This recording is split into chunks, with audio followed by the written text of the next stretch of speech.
tayo para magpalit ng relay, ng starter relay ng Honda Supremo guys. So tara guys, palitan natin. Yung starter relay guys na binili, ito po. Yan yung niya, serial number, yung part number niya guys. So ito yung kakabit natin dito. Ito po yung pinaka relay niya guys. So paano ba mag-test ng relay guys? Bali simple lang guys ang pagte-test nito. So para ma-prove nyo kung sira nga talaga yan guys,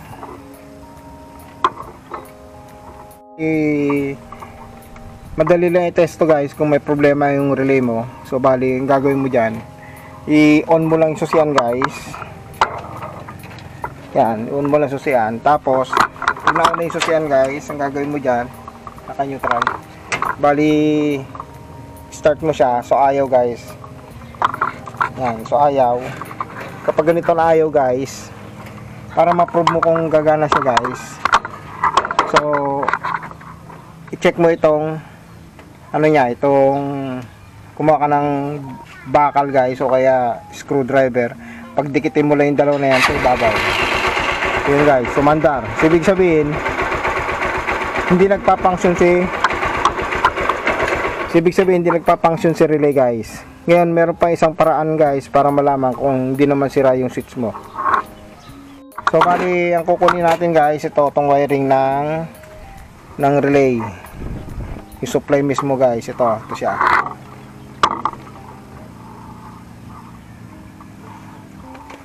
So ito siya guys. So tanggalin natin to dito.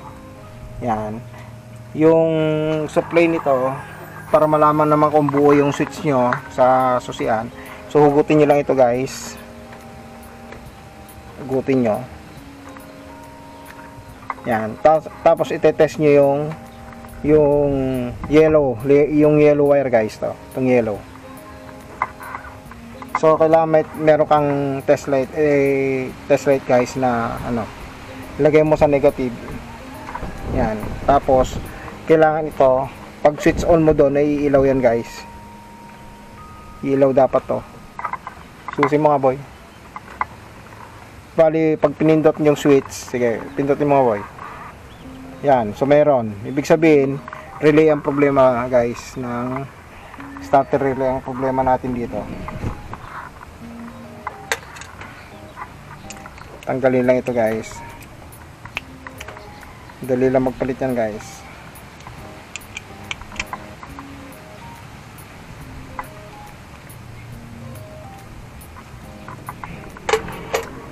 Yan, bali ito papalitan natin guys. Yan lang, simple lang, sa ganyan lang po. Tapos ito yung pamalit natin na relay. Yan, so ito yung part number guys. Simple lang po yung magpalit nyan. So na troubleshoot na natin kanina na naging problema niya, relay talaga. So ganun po ang pagto-troubleshoot niyan guys.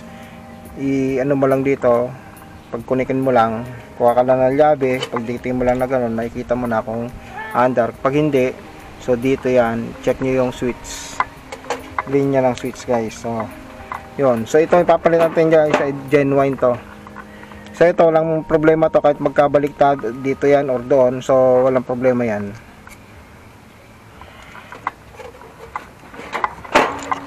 So kalasin lang itong tornilyo nya guys. So medyo mahigpit pa kasi bago ito eh. Ganun talaga pag bago, medyo mahigpit yan.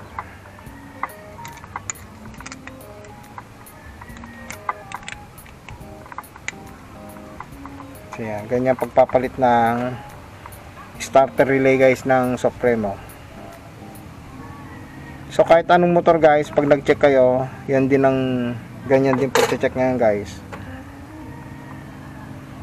Pag shortin nyo lang ibabaw nitong terminal, malalaman nyo na kung umandar yung motor, ibig sabihin may problema ito or linya ng ng switch. Yan.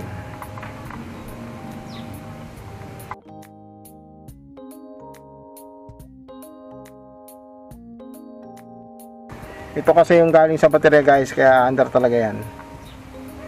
Ayan o.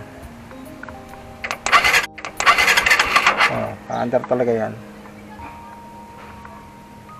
Kasi yun yung galing sa baterya.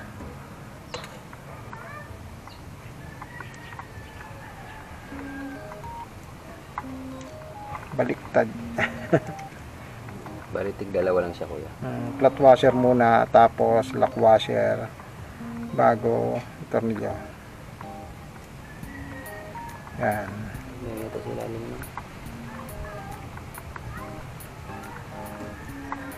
Yan.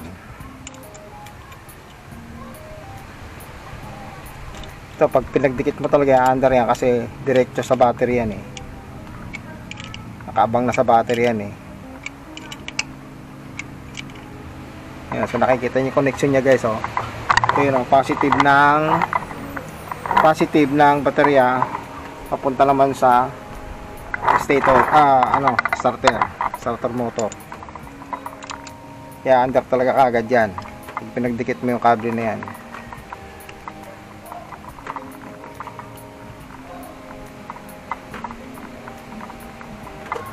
Kaya mapansin nyo guys, may takip ito kasi ito yung positive line.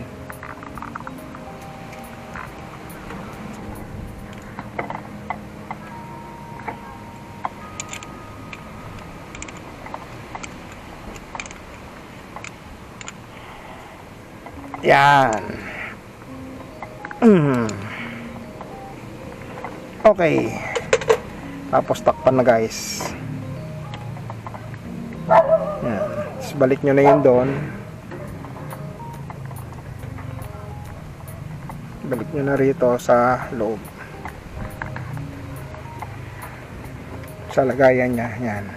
Kaya pansinin nyo, wala po siyang cover tong isa kasi walang cover yung isa kasi ano naman yan, ito na yung linya na papunta rito sa starter.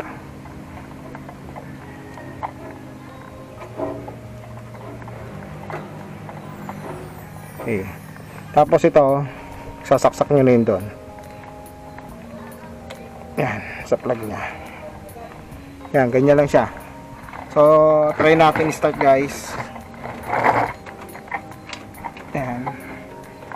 O yan, so sinusi ko na. Okay. So yan po, bali umandar na yung motor guys. Yan. So ganun po yung pagpapalit guys ng starter relay ng Honda Supremo. Bali natapos na po natin magpalit ng starter relay ng Honda Supremo. So sana may nakuha kayong kalaman sa vlog ko na to. Thank you for watching. Please like and subscribe to my YouTube channel. Thank you.